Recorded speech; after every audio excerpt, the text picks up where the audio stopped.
महाराष्ट्राच्या विधानसभा निवडणुकांची घोषणा झाली आणि पुढच्या काही दिवसात प्रत्येक राजकीय पक्षांचं जागा वाटप आटोपण्याच्या दृष्टीनं पावलं पडू लागली.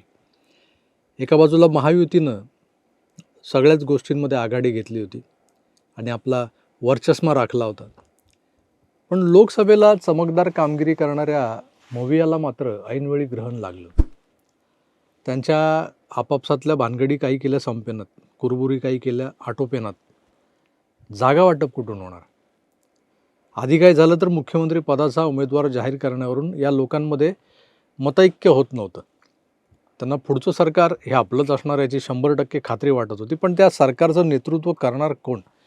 अजून मोठा गहन विषय असल्यासारखं या मावा आघाडीमध्ये चर्वित चर्वण सुरू झालं. एका मुद्द्यावर अडकलेली गाडी मग काय रुळावर आलीच नाही शेवटपर्यंत. मित्रांनो, लोकसभेला झालेलं मतदान आणि त्यानुसार मिळालेल्या जागांचं गणित आपणही सतत मांडत आलेलो आहोत. जे गणित स्पष्ट सांगत होतं की जवळपास 159 विधानसभा मतदारसंघात महाविकास आघाडीला आघाडी मिळालेली होती आणि त्या कलानुसार जर गेलो आपण तर राज्यात सत्ताबदल अटळ आहे. महायुतीचा सपशेल पराभव समोर दिसत होता. मोवियाच्या दृष्टीनं हा जो काही सकारात्मक पैलू आपल्याला जाणवत होता, दिसत होता, त्यावर पाणी ओतण्याचं काम पुढच्या काही दिवसात खुद्द उद्धव ठाकरे, शरद पवार, नाना पटोले आणि संजय राऊत यांनी केलं. त्यांचं जे काही चाललं होतं ते जनतेसमोर आहे, आपण पाहिलंय. विजयाचा आत्मविश्वास घेऊन निघालेली महाविकास आघाडी म्हणजे एक फुसका बार आहे असं का उघड झालं? हा फुसका बार का ठरला? आता हा काही संशोधनाचा विषय नाही आहे, कारण यांच्यातल्या भांडणाचं मूळ आधी मुख्यमंत्रीपद होतं, नंतर ते जागा वाटपावर येऊन ठेपलं. मोवियाच्या तुलनेत तिकडे महायुतीत जे जागा वाटप झालं आहे ते इतकं स्मूथ होईल असं तर अजिबातच नव्हतं, पण खरोखरच स्मूथली झालं आहे. बातम्या काही यायच्या, शिंदे आणि अजितदादांना दिल्लीत बोलावून अमित शहांनी दम दिला. मग काय, आम्ही मागच्या खेपेला मुख्यमंत्री पदाचा त्याग केला आहे, मग आता तुम्ही जागांचा त्याग करा, असं एकनाथ शिंदेनं सांगितलं गेलं. अजितदादा जे आधी 100 जागा मागत होते ते आता 52 जागांवर सेटल झालेत. 120पेक्षा जास्त जागा मागणाऱ्या शिंदेंना 80 जागा मिळाल्यात.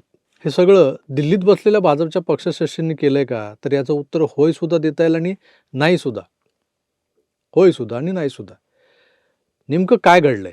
आणि आजच्या व्हिडिओचं जे शीर्षक आहे त्या शीर्षकात हा देवेंद्राचा डाव नाही, तुला काय बी ठाव नाही, असं का म्हटलंय हेच तुम्हाला मी या व्हिडिओतून समजावून सांगणार आहे. तेव्हा कुठेही जाऊ नका आणि पाहत राहा आपलं आवडतं यूट्यूब चॅनल आकार DG9. मित्रांनो नमस्कार. महायुतीच्या जागा वाटपाची रूपरेषा दिल्लीत बसलेल्या मोठाबाईंनी एकदा ठरवून त्याचं सूत्रसंचालन जे आहे ते पुढे महाराष्ट्रातल्या भारतीय जनता पक्षाचे सर्वेसर्वा देवेंद्र फडणवीस यांना सोपवलं. आणि मग अनेक ठिकाणी अडलेलं घोडं दुडू न धावता सुसाट धावायला लागले. देवेंद्र फडणवीस हा नेता महाराष्ट्र भाजपाच्या शीर्षस्थ स्थानी आला आणि त्या माणसानं भारतीय जनता पक्षाला जिंकण्याची सवय लावली.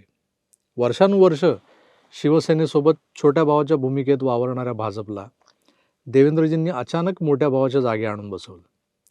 संसदीय राजकारणाच्या पक्षानं शिवसेनेच्या कित्येक वर्ष आधीपासूनच आपले लोकप्रतिनिधी सभागृहात निवडून आणलेले होते. अशा मास बेस असलेल्या, असा मास केडर असलेल्या या राजकीय पक्षाला महाराष्ट्रात आपली राजकीय भूमिका लोकांपर्यंत नीट पोचवता येत नव्हती आणि ती पोचवायला 2012 साल उजाडावं लागलं. म्हणजे 2012पर्यंत जोवर देवेंद्रजी नेतृत्वावर येत नाहीत भारतीय जनता पक्षाच्या तोवर. 2014ला भाजपने सर्वाधिक जागा जिंकल्या विधानसभेला. त्याला मोदी लाटेचं कारण लावलं गेलं. पण महाराष्ट्रात देवेंद्र फडणवीसांना तुटलेल्या शिवसेना भाजपा युतीचं सगळ्यात मोठं आव्हान जे होतं त्याला तोंड द्यायचं होतं. शरद पवारांसारखा तेल लावलेला पैलवान सतत काड्या घालायला समोर उभा ठाकलेला होता.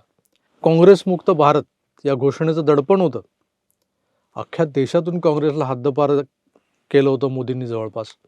महाराष्ट्रातूनही काँग्रेसला हद्दपार करायचं होतं. हे केवढं मोठं आव्हान होतं आणि या अशा आव्हानात्मक परिस्थितीला सामोरं जात देवेंद्रजींनी 2014ला मोदी लाट महाराष्ट्रातही तळागाळात फिरवली. कोपरा भाजपा आणि मोदींच्या नावानं गाजवला गेला. 2012मध्ये शिवसेना प्रमुख बाळासाहेब ठाकरेंचं निधन झालं होतं. एक मोठा आघात होता तो मराठी माणसावर. त्या गोष्टीचा मोठा परिणाम एक सहानुभूतीची लाट बनून अंगावर येणार होती. उद्धव ठाकरेंनी युती तोडताना प्रचंड दोषारोप करत भाजपला अपराधाच्या कोठडीत आणून बसवलं होतं.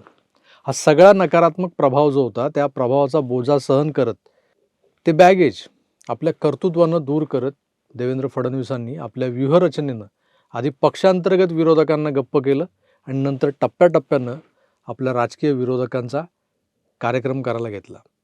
टप्प्यात आला की कर कार्यक्रम. 2014ला त्यांच्या व्यूहरचनेला यश मिळालं, पण सारं श्रेय मात्र मोदी लाट या एका नरेटिव्हला दिलं गेलं.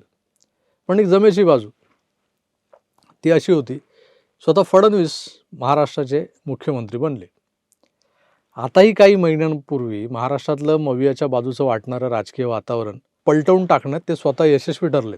अर्थात इथेही बरंचसं श्रेय हे मुख्यमंत्री एकनाथ शिंदे यांना द्यावं लागले, कारण त्यांनी आपल्या अविरत लोकसंपर्कातून आणि लोकांना दिलेल्या इझी ॲक्सेसमधून स्वतःची प्रतिमा लार्जर दॅन लाईफ बनवून ठेवलेली आहे.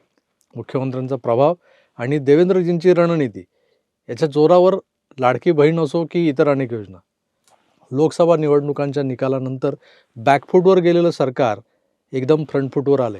पण आता देवेंद्रजींना त्यांच्या मित्रपक्षांकडून जागा वाटपात दाबलं जाण्याची शक्यता निर्माण झालेली असताना या जागा वाटपाच्या आधी फडणवीसांनी अचानक अशा काही मुवमेंट्स केलेल्या आहेत की त्यांच्या राजकीय मुत्सद्देगिरीला सलाम करावा लागेल तुम्हाला. महायुतीचं सरकार आलं तर पुढचा CM कोण हा प्रश्न कधीच चर्चेत येणार नाही किंवा त्यांचं ठरलंय असा एकंदर जामानिमा युतीत दिसत असला, जे तसं वरवर तरी दिसत असलं तरी आतल्यात प्रचंड मोठी स्पर्धा निश्चित आहे महायुतीतही. मुख्यमंत्री कोण ही स्पर्धा भाजप आणि शिवसेना या दोनच पक्षांमध्ये, आणि त्या दोन पक्षांमध्ये असल्यामुळं आपल्याला सध्या जागा वाटपात अजितदादांकडे गेलेल्या जागांबद्दल फारसं बोललं नाही तरी चालेल.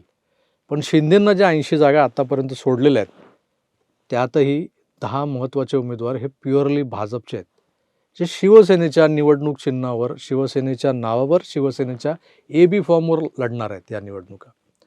पालघरचे ते अदलाबदली फेम आमदार, कधी खासदार, कधी नामदार, कधी आमदार राजेंद्र गावित यांनी मागच्या वेळेस शिवसेनेकडून लोकसभा लढवली. मग ही जागा भाजपकडे गेली तेव्हा ते भाजपकडे परत आले, पण तिकीट त्या हेमंत सावरांना मिळालं. त्यानंतर ते आमदारकीकडे डोळे लावून बसले, पण आता पालघरची जागा शिंदेंच्या शिवसेनेकडे गेली. त्यामुळं तिथून उमेदवारी मिळवण्यासाठी त्यांना सेनेत धाडलं गेले. त्या वनगाची तिकीट कापून गावितांना दिले. रावसाहेब दानवेंच्या कन्या संजना जाधव, नारायण राणेंचे पुत्र निलेश राणे आणि शायना NC यासारख्या भाजपा प्रवक्त्या यासुद्धा शिंदे सेनेत प्रवेश करून हाती भगवा घेऊन शिवसेनेचे उमेदवार म्हणून लढणार आहेत. बोईसरची जागाही सेनेला सुटली म्हणून तिथले भाजपचेच उमेदवार माजी आमदार विलास तरे यांना देखील शिवसेनेत धाडून निवडणूक लढवायला लावलेलं आहे. अंधेरीत पोटनिवडणूक झाली, ऋतुजा लटकेंविरुद्ध ते उभे राहिलेले मुरजी पटेल हे भाजपचे माजी नगरसेवक आता तिथूनच शिंदे सेनेच्या तिकिटावर लढत आहेत. असे तब्बल 11 भाजपाई उमेदवार शिवसेनेकडून ही निवडणूक लढवत आहेत. हे उमेदवार शिवसेनेत कोणी पेरले तर देवेंद्रजींनी. दिल्लीनं फक्त जागा वाटपाचा तिढा सोडवला.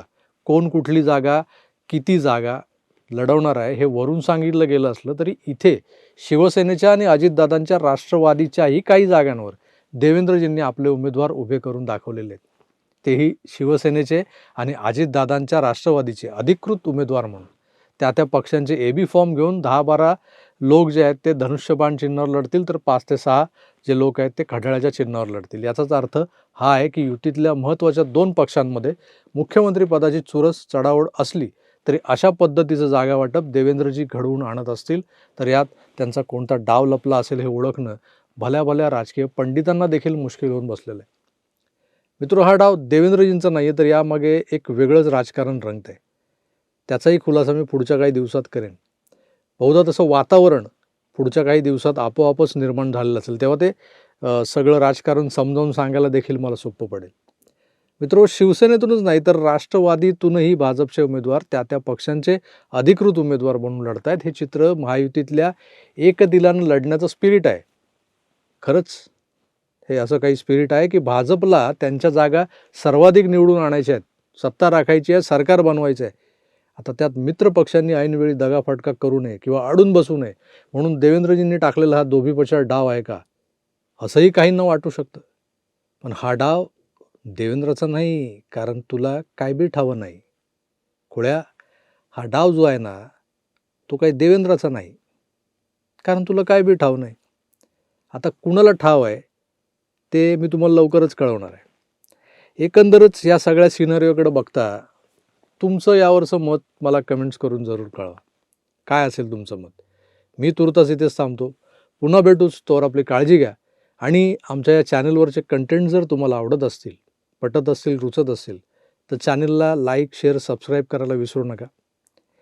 तुर्तास इथेच थांबतोय. पुन्हा भेटूच. तोवर आपली काळजी घ्या आणि पाहत राहा आकार DG9. धन्यवाद. नमस्कार.